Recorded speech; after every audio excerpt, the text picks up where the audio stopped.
Assalamualaikum warahmatullahi wabarakatuh. Berjumpa kembali di channel kami Yasin Project. Di video kali ini kita akan melakukan pemasangan karbu PWK YZ85 dengan kode 5PA untuk terpasang di Ninja RR. Ini untuk karbu bawaan Ninja RR Mikuni VM28. Ini udah kita lepas karena keluhan karbu Ninja RR. Untuk skep ini gampang nyangkut. Ini membran bawaan sudah ketas. Untuk faktor membran ketas ini bisa dari settingan karbu yang nggak pas, jadi suhu di ruangan mesin ini terlalu panas. Karena tatakan lidah membran ini berbahan dasar karet, jadi karetnya ini ketas. Untuk membran nanti kita ganti. Ini membran yang masih layak pakai, untuk karetnya masih lentur. Ini lidah membran bawaan, ini nggak terpakai. Lidah membran nanti kita ganti dengan original KX. Untuk spuyer bawaan YZ85 Pilojet berukuran 45, MC berukuran 138. Nanti kita ganti MC berukuran 155, PC ganti 55. Lanjut kita pasang PC MC.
Untuk penyetingan spuyer PWK series mulai dari KX100, KX85, PWK YZ dan Sutco, spuyer mengacu ke standarnya Ninja R. Karena karbu standarnya Ninja R itu dari Keihin, Pilojet berukuran 45, Mindjet berukuran 138. Untuk patokan kita bisa up di atasnya standarnya PWL. Untuk karbu Ninja RR ini dari Mikuni, untuk ukuran spuyernya beda, jadi yang buat patokan karbu Keihin PWL. Lalu pada tutup skep PWK YZ85 ini nggak dilengkapi holder atau mur setelan kabel gas. Jadi mur setelan kita bisa pakai orinya Ninja RR, kita lepas, kita pindah ke karbu PWK YZ. Ini PNP. Untuk pemasangan mur harus kita lepas karena kabel gas Ninja RR itu pendek. Jadi yang kita pakai cuma holdernya. Lalu untuk penyesuaiannya lagi ada pada karet filter. Untuk moncong karbu PWK ini seukuran PWL. Jadi ketika PWK terpasang di Ninja RR, untuk karet filternya ini sempit, nanti kita sesuaikan. Lanjut kita pasang membran, packing membran kita perbarui, lalu kita pasang karbu.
Ya,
untuk settingan karbu PWK YZ85 PCMC ketemu di angka 150 dan 50. Untuk awal kita nyeting PCMC kita pasang di 55 dan 155, tetapi untuk bawah dan atasnya ini terlalu basah, kita turunkan menjadi 150 dan 50.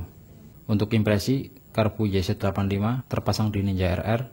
Untuk bawahannya dia lebih cenderung basah walaupun sudah pakai spuyer berukuran 50. Lalu untuk atasannya basah juga karena faktor dari jarum skep lebih runcing dari seri KX100, KX85 dan Sutco, ditambah lagi model hole nozzle yang pendek atau mendem.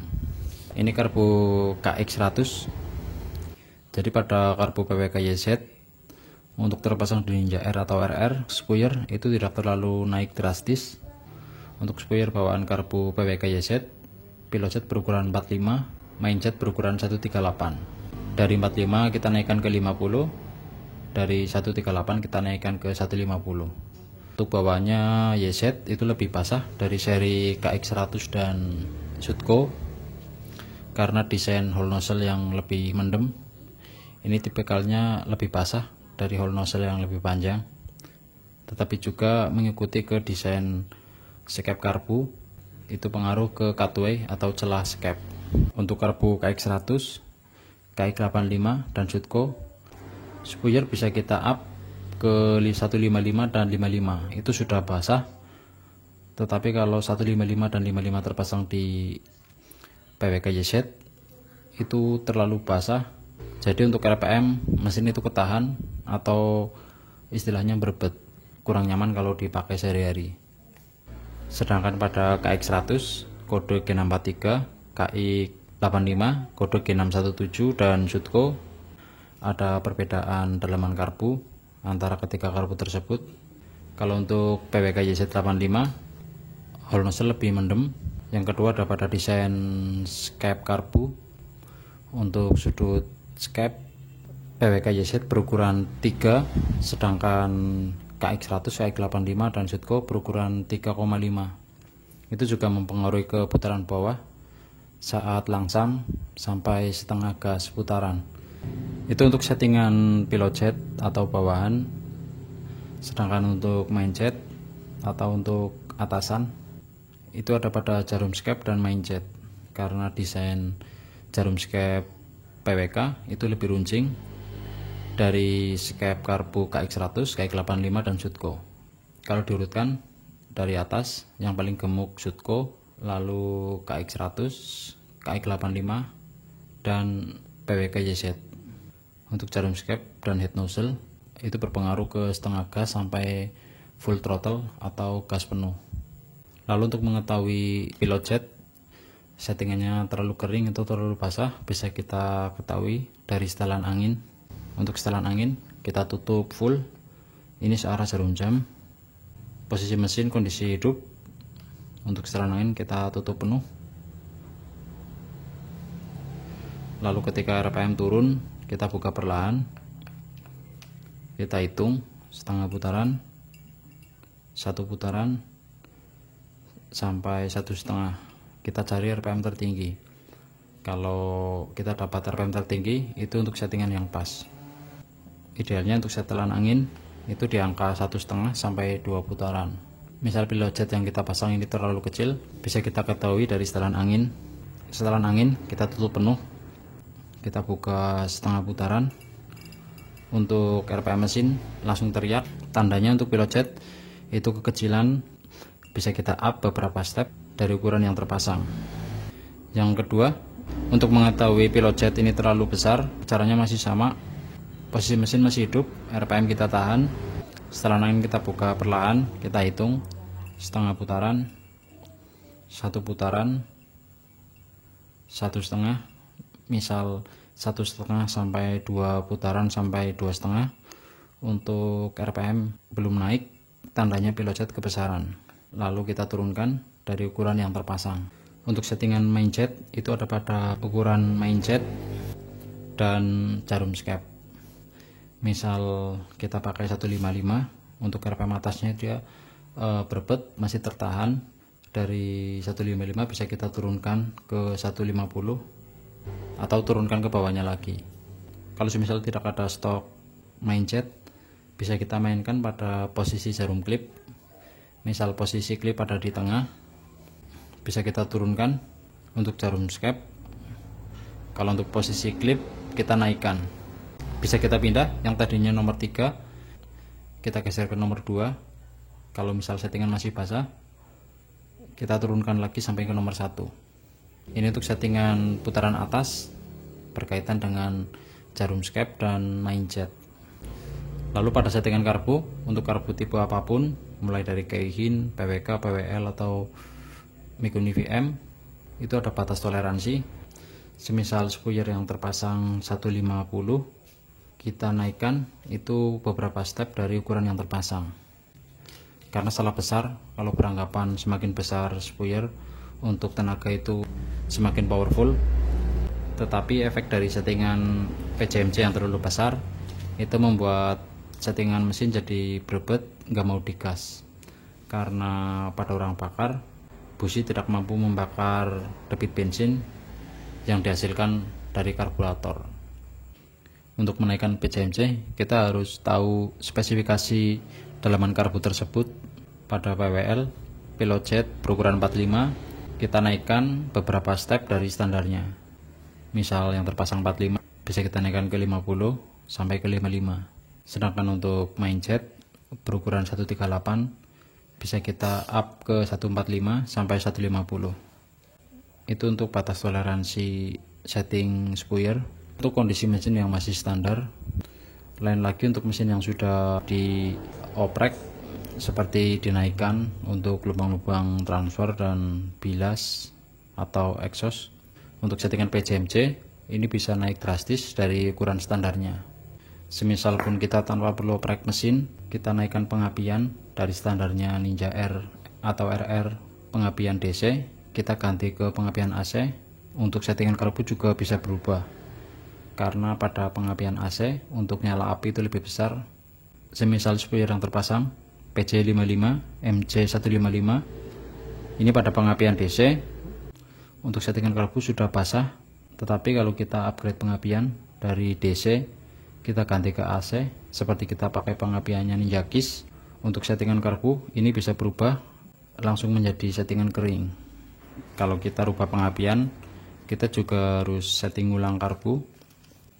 Lalu kita bahas pada bagian moncong karbu dan karet filter.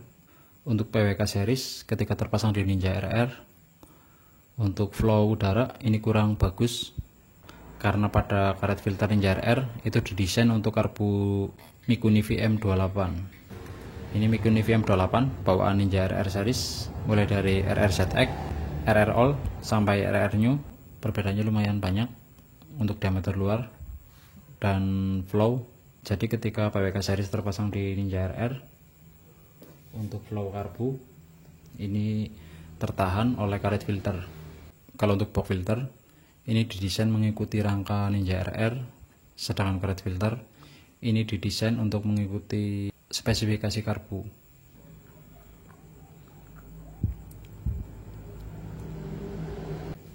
Sedangkan karet filter RR ketika terpasang di PWK ini enggak masuk.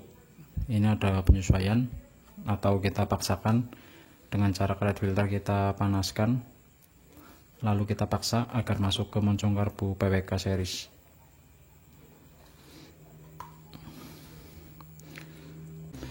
Ketika karet filter RR terpasang di PWK series, untuk kondisi moncong karbu ini masih tertutup karet filter, jadi untuk flow ini kurang bagus karena tertahan karet filter. Untuk bagian tengah ini mengecil lalu membesar lagi ke bagian moncong karbu. Bagusnya untuk Ninja RR ini open filter. Kalau memaksakan pengen pakai box filter, kita harus custom karet filter. Bisa kita custom pakai motor lain. Untuk diameternya kita sesuaikan, yang bisa masuk ke moncong karbu dan bisa masuk ke box filter. Untuk box filter Ninja RR dan R ini nggak bisa tukar pakai karena beda dudukan dan letak baut. Jadi pada box filter ini didesain mengikuti rangka, karet filter didesain untuk mengikuti karbu.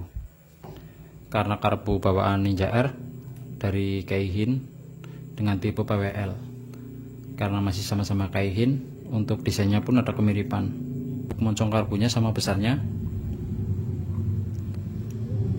jadi ini PNP ketika terpasang di box filter Ninja R.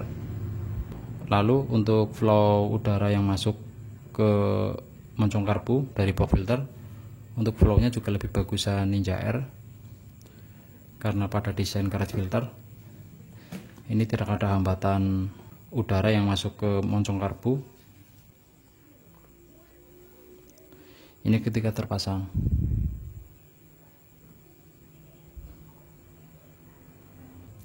Untuk karet filter Ninja R ini langsung menghadap ke atas ke box filter, sedangkan RR untuk karet filternya lurus. Lalu solusi yang kedua, kita bisa open filter. Ini Mika box filter atau kita sering menyebutnya tabokan filter. Ini bisa buat solusi yang mau open filter. Jadi fungsi dari tabokan filter ini itu untuk meminimalisir debu yang masuk ke moncong karbu karena kita sudah open filter. Lalu yang kedua, memfokuskan udara agar tersedot oleh karbu. Yang ketiga, sebagai pemanis atau aksesoris. Yang keempat, ini melindungi dari kleptomania atau pencurian karbu. Ini sangat fungsional. Dari segi flow udara juga lebih bagusan ketika kita memakai Mika akrilik daripada pakai box filter, karena pada box filter Ninja R atau RR ini didesain dari pabrikan untuk menunjang durabilitas atau keawetan. Ini dilengkapi dengan tulangan busa filter, lalu busa filter udara yang masuk ini cuma melalui bagian atas. Jadi dari segi flow ini kurang bagus, tetapi kembali ke selera. Kalau teman-teman yang masih suka pakai box filter, tetap kita pakai karbu PWK series mulai dari KX100 kode G643, KX85 kode G617, dan YZ berkode 5PA, Ini peruntukan karbu untuk motor SE atau special engine. Karbu didesain untuk motor 2 tak, dan setiap dalaman karbu ini mengacu ke spesifikasi mesin. Adapun tipe jarum, skep, head nozzle ini mengikuti permintaan pabrikan seperti KX100, KX85. Ini sesuai permintaan pihak Kawasaki sesuai dengan karakter mesin KX. Sedangkan PWK 28 kode 5PA itu peruntukan Yamaha YZ85. Untuk spesifikasi karbu pun mengikuti dengan spek mesin YZ85. Sedangkan untuk PWK Sutco itu masih dari Keihin, cuma pada Sutco di setup ulang, dibikin sebagus mungkin agar karbu nyaman ketika terpasang di 2 tak ataupun 4 tak. Karena untuk tipe jarum skep motor 2 tak untuk profil cenderung runcing, sedangkan jarum yang tipe runcing ketika terpasang di 4 tak untuk settingannya dia terlalu basah. Jadi pada Sutco dimaksimalkan agar karbu PWK lebih nyaman ketika terpasang di 2 tak maupun 4 tak. Pada Sutco juga disesuaikan lagi pada bagian venturi karbu, bagian atasnya ini dikasih lubang. Ini bisa untuk motor RX series seperti Special, RX King atau RX Z. Juga bisa untuk NSR SP yang di sampingnya langsung masuk ke venturi karbu. Semua sesuai kebutuhan. Kalau teman-teman mau karakter yang lebih responsif, settingan basah, bisa pakai PWK YZ dengan kode 5PA. Kalau budget minim bisa pakai KX100 dengan kode G643. Lalu kalau KX100 ingin rasanya seperti PWK YZ, tinggal upgrade head nozzle pakai PWK YZ, jarum skep dan skep. Untuk PWK KX100 ini sudah berasa PWK YZ. Begitu juga untuk PWK Sutco. Ketika PWK Sutco mau lebih responsif, bisa pakai dalaman KX100, KX85 atau PWK YZ85. Untuk teman-teman yang mesinnya sudah di-upgrade seperti porting harian atau porting ekstrim, jarum skep bisa kita upgrade karena pada jarum skep PWK ini banyak pilihan. KX series untuk jarum ada 5 pilihan. Untuk jarum bawaan KX100 berkode NAPF, untuk abjad belakang itu menentukan ke spesifikasi jarum. Untuk KX100 NAPF, KX85 NAPE. Jadi NAPE itu lebih gemuk dari NAPF. Lalu ada NAPG dan NAPH. Sedangkan pada PWK YZ untuk jarum skep bawaan karbu YZ itu berkode NBKF. Itu juga ada beberapa pilihan seperti NBKE, NBKF, dan NBKG. Urutan abjad yang paling tinggi untuk spesifikasi jarum itu lebih runcing. Sedangkan NBKF ini untuk seri yang medium, di tengah antara NBKE dan NBKG. Lalu ada pilihannya lagi, ada seri LE, LF, dan LG. Untuk spesifikasi jarum itu di atasnya KE, KF, dan KG. Teman-teman bisa pilih untuk macam-macam jarum, tinggal kita sesuaikan sesuai kebutuhan mesin dan knalpot. Sekian untuk pemasangan karbu PWK YZ85 berkode 5PA terpasang di Ninja RR New. Semoga video ini bermanfaat. Saya ucapkan terima kasih untuk teman-teman yang sudah subscribe channel ini, dan yang belum subscribe, saya harap teman-teman berkenan untuk subscribe agar saya bersemangat membuat konten yang bermanfaat. Bila ada pertanyaan dari teman-teman, silakan ketik di kolom komentar. Jangan lupa untuk like, komen, share, subscribe, dan klik tanda lonceng agar tidak ketinggalan video terbaru dari kami. Sekian, wassalamualaikum warahmatullahi wabarakatuh.